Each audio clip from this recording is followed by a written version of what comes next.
saham yang sudah di IPO-kan atau initial public offering, saham yang sudah ada di bursa efek dari perusahaan-perusahaan terbuka di Indonesia yang kurang lebih ada 800 saat ini per hari ini, dan juga bisa menjadikan itu sebagai penjaga aset ya, penjaga aset dan bahkan pengkali aset gitu ya, kapitalisasinya sangat luar biasa di saham. Karena boleh Bapak dan Ibu tahu, setiap hari transaksi saham itu perputarannya setiap hari di Bursa Efek Indonesia itu sekitar 5 triliun sampai 12 triliun ya. Rata-ratanya tuh 5 sampai 12 sampai 15 triliun. Kadang kalau saat pandemi justru malah makin naik tuh. Sehari tuh bisa 20 triliun, bisa 25 triliun. Itu satu hari doang ya Bapak Ibu ya. Jadi gini, pasar modal itu pasar dan modal. Jadi pasar yang menyediakan modal gitu ya.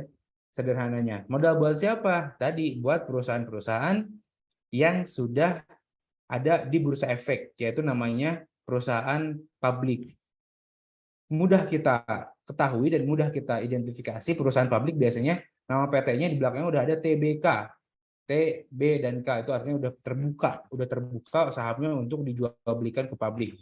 Jadi pasar modal itu adalah pasar yang tempat untuk perusahaan publik mengambil modal atau menerima modal, yang modalnya dari siapa?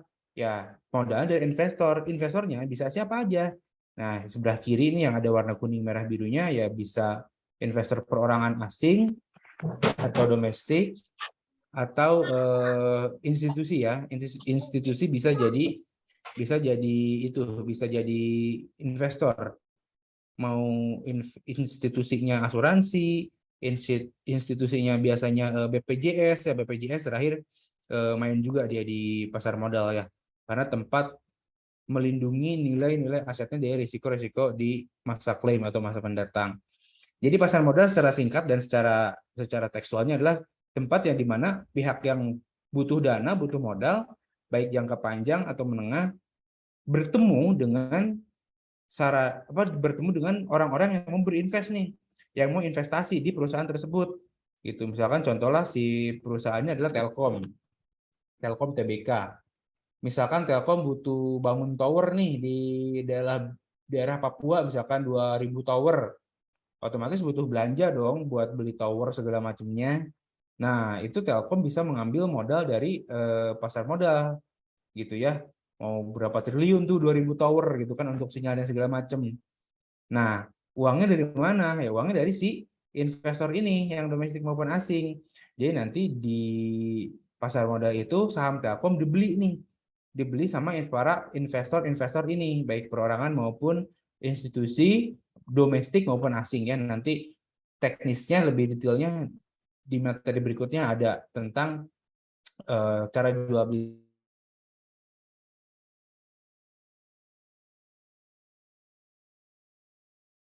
publik yang ada TBK di belakang, dan investor ya yang mau menginvestasikan dananya, yang membeli saham para PT perseroan-perseroan terbuka.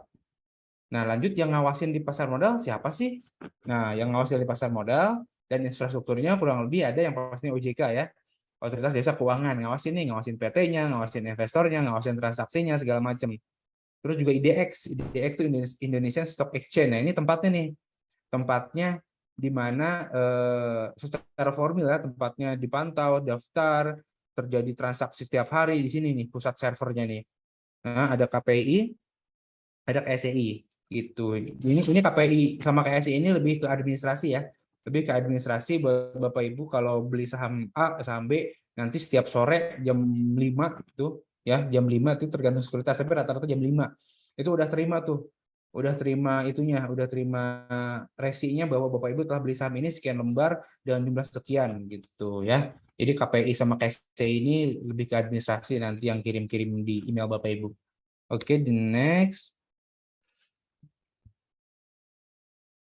Rokok. Sebentar, aku gak mau next ya. Oke.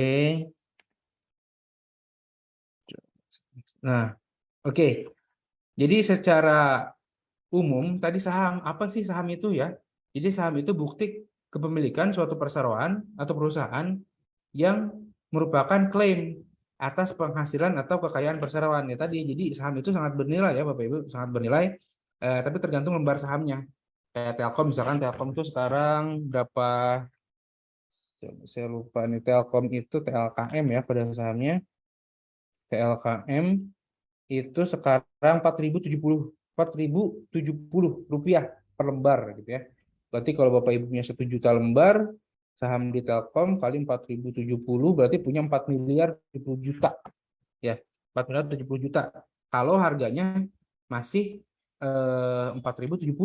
Kalau besok naik jadi 5.000 gimana? Ya berarti uang Bapak Ibu 5 miliar ya. Berarti di Telkom uang Bapak Ibu 5 miliar karena harga sahamnya naik.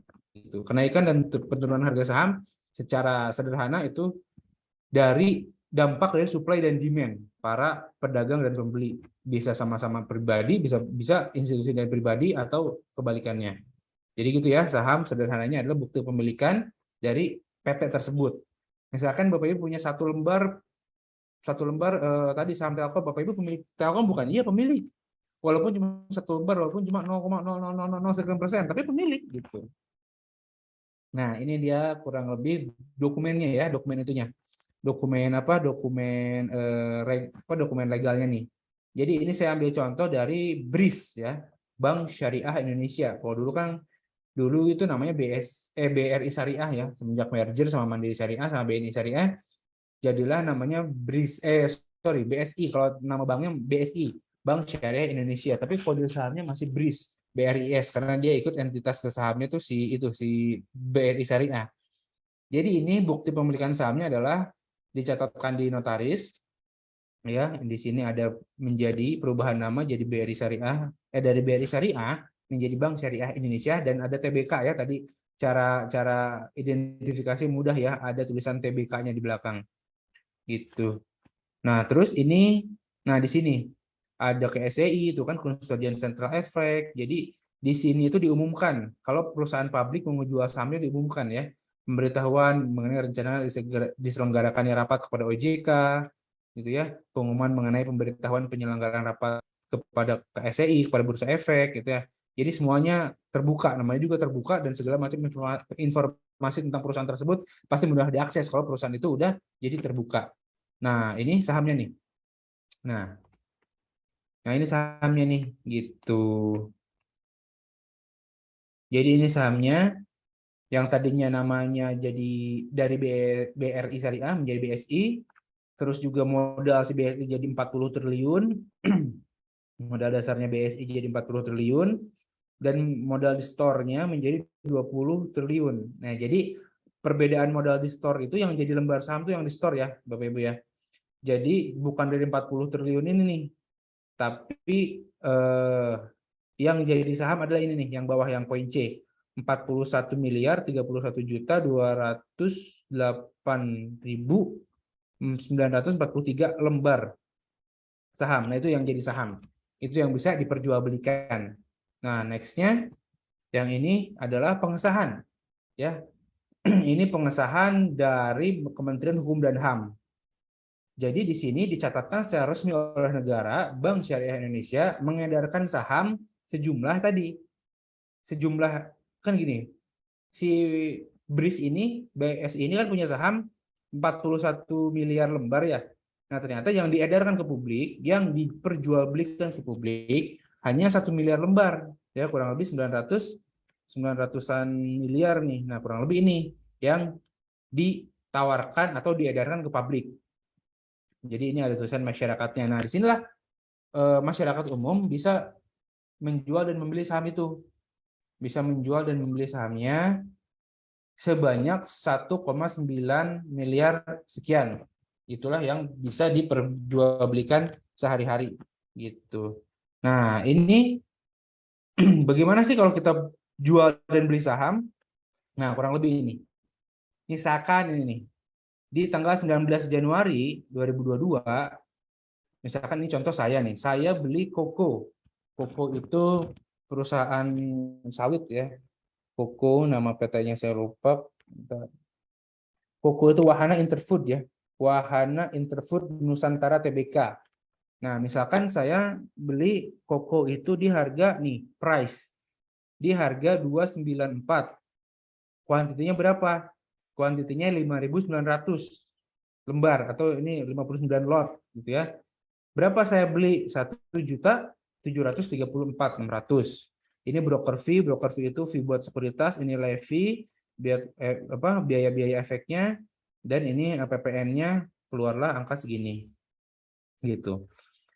Keesokan harinya si koko ini sahamnya naik. Boleh dijual nggak? Ya boleh, kalau emang udah ngerasa cukup jual-jual aja gitu.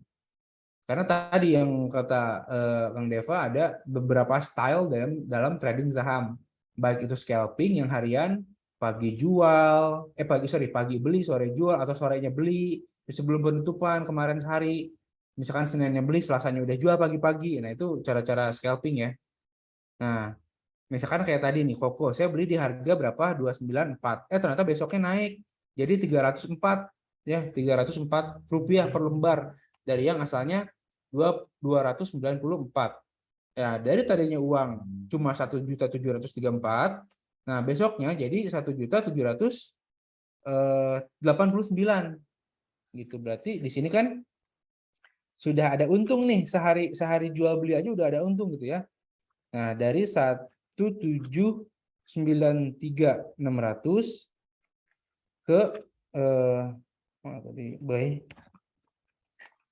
dikurangi 1.734.600. Nah, kurang lebih udah ada 59.000 nih untung gitu ya. 59.000 dari uang cuma 1.700.000.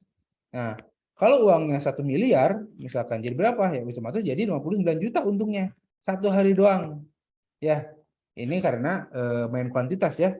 Yang tadinya uang 1.700.000 jadi 1.793.000, ada untung 59.000. Kalau uang 1 miliar ya untungnya berarti 59 jutaan tuh sehari doang main gitu ya, jual dan beli. Nah, jadi pasar modal ini boleh saya katakan sangat-sangat aman karena kenapa? Negara langsung mengkontrol dan mengendalikannya.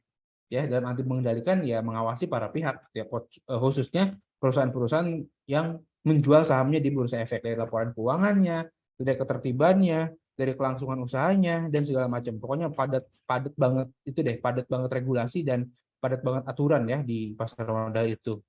Nah, jadi inilah tahapan-tahapan untuk perusahaan yang tadinya PT-PT biasa, PT-PT yang ya mungkin 1 orang 2 orang mendirikan PT besar dilempar ke publik, yaitu melewati beberapa tahapan ini. Ya, jadi penawaran umum yang tadinya PT tertutup, terus ke publik dengan segala macam itunya, segala macam kaidahnya. Ada konsultan hukum, ada untuk melihat dari sisi hukum perusahaan itu, ada kantor akuntan publik untuk melihat dari laporan keuangan perusahaan tersebut, ada KJPP untuk menilai aset, dan segala macam profesi penunjang ada di dalamnya gitu ya. Jadi yang tadinya perusahaan tertutup ke publik, ke efek ya, surat berharga tadi yang bisa diperjualbelikan jadi perusahaan publik, terus juga emiten itu PT yang terbukanya dan prospektus. Biasanya kalau PT yang mau terbuka itu sebelum terbuka dia pasti menyajikan prospektus kepada kita publik ya, masyarakat. Dan kita juga bisa tahu dalamannya gimana, dalaman PT itu mulai dari laporan keuangan, keadaan perusahaannya, usaha apa nih sih? Ini PT itu usaha apa sih? Itu bisa kelihatan semua dari prospektusnya ya. Oke, nah terus ini saham. Harga saham itu diatur oleh bursa efek ya. Jadi kita bisa nggak sih beli selembar di mana di bursa efek? Tentunya nggak bisa kalau pasar reguler ya. Jadi kita bahas yang umum ya. Jadi berapa minimal beli saham? Itu beli saham itu minimal 1 lot. Jadi 1 lot itu ada 100 lembar saham. Jadi kalau tadi si Telkom misalkan harganya 4.070, Bapak Ibu pengen beli Telkom minimal punya uang berapa? Kali aja 100 lembar. Nah, berarti 407.000 ya. 407.000 baru bisa beli 1 lot Telkom atau 100 lembar saham Telkom. Kalau Bapak Ibu punya uang 407.000 atau 15.000 lah isi saldo di sekuritasnya ya. dan beli Telkom pada hari itu harga 4.070 tadi misalkan. Jadi Bapak Ibu sorenya kalau dapat barang udah jadi pemilik Telkom ya 100 lembar atau 1 lot. Dan setiap perubahan harga saham harus mengikuti ikutan atau ukuran fraksi harga ya. Jadi satu tingkat saham itu misalkan kayak tadi nih si Telkom ya. Si Telkom itu harganya 4.000. Gak ada. Nice. Ya, si Telkom itu harganya 4.000. Nah, berarti satu kali kenaikan harga saham si Telkom itu berapa? Nah, kita lihat dari harganya ini nih. Dari harganya 2.000 sampai dengan 4.000. Jadi kan di sini nih. Jadi fraksinya itu udah 100 per 10 gitu ya. Nah, jadi si Telkom sekali berubah itu bisa berapa? Bisa ke satu tiknya itu berarti berapa tuh? 4.100 ke 4.200 gitu ya. 4.200 ke 4.300 sekarang gitu. Kalau enggak ya yang Telkom kita kegedean deh ya, yang kita cari yang itu. Contohnya kita cari yang kecil-kecil ya, kayak tadi si Koko misalkan. TLKM. Nah, jadi harga sahamnya setiap kali naik itu per 10-an ya, sorry, per 10 bukan 100 ya, maksimum. Yang dikatakan maksimum satu kali perubahan harga itu adalah itu tingkat rejeksinya ya, rejectionnya. Jadi kalau misalkan Telkom sekali naik bisa berapa sih? Dia bisa ke 4.080, 4.090, 4.100 gitu. Dan kalau harga sahamnya di atas 5.000, itu sekali naik bukan 5.001 dan bukan 5.010, tapi aturannya 5.025 dan kelipatannya 5.050, 5.075 gitu. Nah, kalau yang 200-an gimana harganya? Yang 170. Nah, itu bisa baru satu rupiah tuh sekali naik. 170, besok naik 171, besok lagi 172 atau nanti sore naik ke 175, itu sangat-sangat memungkinkan. Tapi sekali naik itu harganya perhitungan 1 rupiah. Nah, jadi ini aturan selama pandemi. Auto rejection. Nah, tadi yang saya bilang auto rejection. Rejection itu apa sih? Rejection itu maksimal kenaikan dan penurunan. Jadi inilah aturan bursa untuk membatasi risiko para investor publik. Jadi saham itu sekali turun satu hari, ya aturan baru belum keluar, sekarang masih 7%. Misalkan Bapak Ibu punya uang 1 juta beli pagi, sahamnya ambrol dalam hari itu duitnya nggak langsung habis juta, ya duitnya itu nggak langsung habis juta, habisnya aja sejuta paling berapa, sejuta kalau 7% 7.000 ya. Nah, sejuta min 7% dikali 7%, nah itu 70.000 aja. Jadi satu hari paling buruk keadaan pasar itu cuma 70.000 aja Bapak Ibu rugi. Nggak akan langsung hilang 1 juta 1 jutanya. Karena apa? Dibatasi sama pemerintah. Dibatasi sama bursa. Sekali turun cuma boleh 7%. Nah, itu namanya auto reject bawah atau ARB. Gimana kalau kenaikan? Nah, kenaikan pun dibatasi. Kalau harga sahamnya per lembar tadi dari harga 50 sampai 200 per lembar, itu satu hari bisa naik 35%, sekali naik, nggak boleh lebih. Ya, satu kali naik nggak boleh lebih. Berarti kalau ada 1 juta uang Bapak Ibu di saham yang harganya rentang 50 sampai 200 tersebut, sekali naik bisa 350.000. Itu bisa langsung dijual, bisa langsung ditarik ke rekening plus 2 hari kemudian. Berarti di saham itu mengenal aturan plus T plus 2 ya, transaksi plus 2. Misalkan Bapak Ibu jual saham di hari Senin, itu hari Seninnya udah parkir di rekening saham Ibu udah parkir, Bapak Ibu udah parkir tuh dana. Tapi belum bisa ditarik ke rekening tabungan. Kapan bisa ditarik ke rekening tabungannya? Yaitu hari Rabu. Nah, hari Rabu atau aman-amannya Kamis. Nah, itu baru bisa ditarik ke rekening tabungan.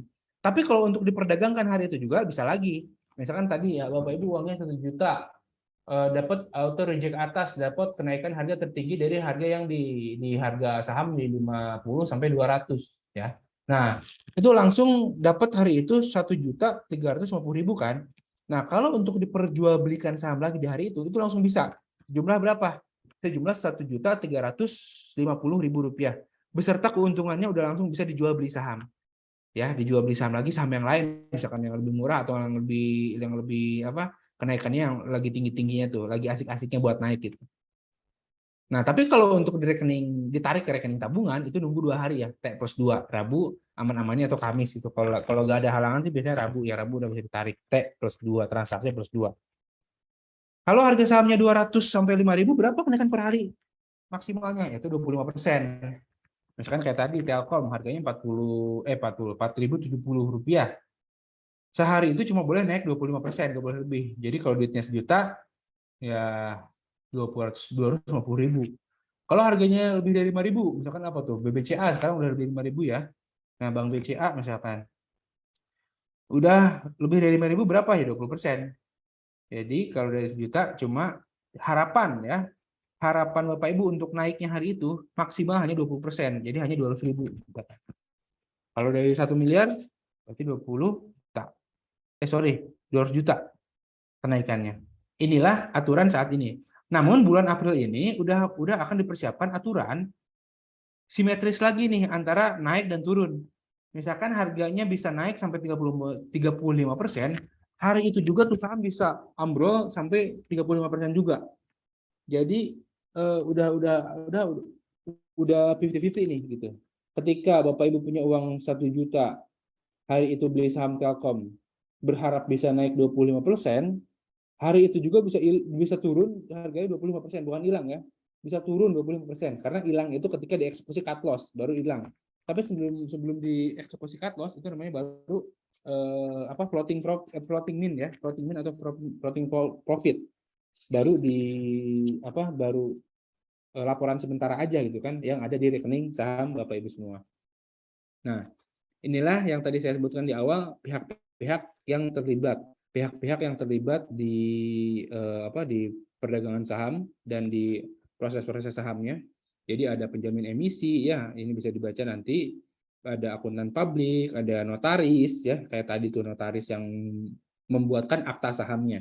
Ada perusahaan publik, ada pemodal, dan segala macam. Ini ranah pemerintah nih ya. Nah, terus gimana sih kalau kita mau beli saham, apa aja sih dasar-dasar yang harus dipelajarin? Nah, ada fundamental. Fundamental itu ada harapan. Apa sih isinya fundamental itu? Nah, karena di fundamental itu ada apa aja informasi yang kita bisa dapatkan di fundamental, yaitu ada kinerja saham, ya. Jadi ini jeroannya perusahaan nih, ini dapurnya perusahaan. Ada industri apa nih? Telkom, telekomunikasi, misalkan BSDE, properti, atau kimia farma, KLBF, itu industri obat, misalkan farmasi. Ada makroekonomi, tentang keadaan dunia, tentang keadaan bahan baku obat, perang Ukraina, ini sangat ngaruh nih ya. Ada mikro tentang daya beli pasar, terus juga kondisi kesehatan di Indonesia gimana gitu ya. Ada nah ini rata-rata kalau kita memang investor yang melihat fundamental itu buat long term, buat 5 tahun, buat ya 1 tahun 2 tahun itu bisa dikatakan long term ya gitu. Nah, jadi fundamental di saham itu di perusahaan TBK itu adalah tentang jeroannya perusahaan, laporan keuangan, dan profitnya perusahaan ini setahun berapa, dan segala macam. Nah, terus ada apa aja di saham kalau kita mau beli saham? Nah, kita juga bisa melihat ada teknikal, analisis teknikal. Kalau ini teknikal ini murni pure kita melihat harga dan melihat grafik atau chart. Jadi di sini ada informasi apa aja sih di analisa teknikal? Di analisa teknikal itu ada harga historis. Ya, terendah tahun ini harga Antam berapa misalkan, tertinggi harga Antam berapa, sekarang lagi ada di titik mana, di titik tengah-tengah, di titik bawah kita harus beli serok untuk disimpan masa panjang, atau lagi di atas kita jangan beli, tunggu dulu. Nah, itu bisa dilihat nih dari analisa teknikal. Ada pola, membentuk pola apa nih ya, kalau udah ada yang belajar teknikal, misalkan pola candle cup and handle, pola bearish, pola bullish, ini bisa dilihat di sini. Ada indikator, ada volume, ada moving average, pergerakan rata-rata harga sahamnya. Nah, ada trading system. Mau gimana tadi tuh trading systemnya? Mau bentar, mau lama, atau mau harian, ini copet-copet dikit. Terus juga rata-rata yang memilih analisa untuk teknikal itu yang buat short term aja. Misalkan beli 1 hari ini, jual Jumat, itu swing. Atau beli pagi, sore jual. Beli sore, pagi-paginya besok jual. Nah, itu teknikal nih. Rata-rata memperhatikan hanya teknikal. Jadi kalau kayak Lokeng Hong, segala macam, itu pasti dia lihat fundamental. Karena dia sekali nyemplung, kali masuk ke perusahaan publik itu triliunan. Oke. Nah, apa aja sih yang ada di analisa fundamental tadi? Ya, itu analisa fundamental adalah analisa yang mempelajari hal-hal berhubungan dengan kondisi keuangan dan internal perusahaannya. Jadi suatu perusahaan dengan tujuan untuk mengetahui sifat-sifat dan karakter perusahaannya gimana sih, operasional gimana, terus juga ini tiap tahun rugi terus apa pernah untung. Nah, ini kelihatan di analisa fundamental. Yang tadi ada ekonomi, industri, perusahaan, ada dari rasio keuangan, terus juga kemampuan internal perusahaan, bertumbuh atau enggak nih dari laporan keuangannya, dan serta sering enggak nih membagikan dividen ke publik misalkan. Terus ini ada analisa kinerja perusahaan dengan menjaga stabilitas pendapatannya, karena ini kan tercermin di laporan keuangan semua ya. Ini perusahaan tuh tiap tahun untungnya naik, standar, tuh naik turun atau gimana gitu. Nah, tujuannya yaitu melakukan ekspektasi kinerja perusahaan di masa mendatang. Jadi tadi karena ini buat jangka panjang ya, jadi buat to buy. Apa alasannya kita beli perusahaan tersebut? Apa alasannya kita beli saham tersebut? Nah, itu dapat dikaji di analisa fundamental. Ya, nah inilah poin-poin yang pada umumnya ada di analisa fundamental. Rasio-rasio yang ada di analisa fundamental. Jadi PBP, jadi price book value itu untuk mengetahui sahamnya kemahalan. Jadi tiga poin ini untuk mengetahui harga sahamnya saat ini kemahalan atau enggak. Terus untung dari perusahaan tersebut lagi tinggi, apalagi rendah atau lagi standar-standar aja, gitu ya. Nah, bisa dicari nanti dari rumus-rumus ini ya. Jadi dari PBV misalkan itu harga saham dibagi book value per share. Jadi PBV yang paling bagus cari yang bawah 1. Karena ketika hasilnya udah di atas 1, berarti saham ini udah kemahalan nih. Udah kemahalan gitu. Misalkan harga normalnya, harga wajarnya menurut laporan keuangan dan fundamentalis, harga wajarnya di 3.000. Tapi saham itu sekarang udah 5.000 misalkan. Nah, berarti itu udah ketinggian tuh harga sahamnya. Jadi banyak yang beli, banyak masyarakat yang beli di harga tinggi, namun secara rasio keuangan udah ketinggian tuh, udah nggak murah harga sahamnya gitu ya. Kita cari yang murah-murah. Ada juga PER, Price Earning per Share. Jadi harga saham dibagi keuntungan per lembar saham. Jadi PER itu biasanya paling bagus cari yang di bawah 15, 15 sampai 10. Bandingannya sama industri. Misalkan Antam sama MDKA karena sama-sama pertambangan.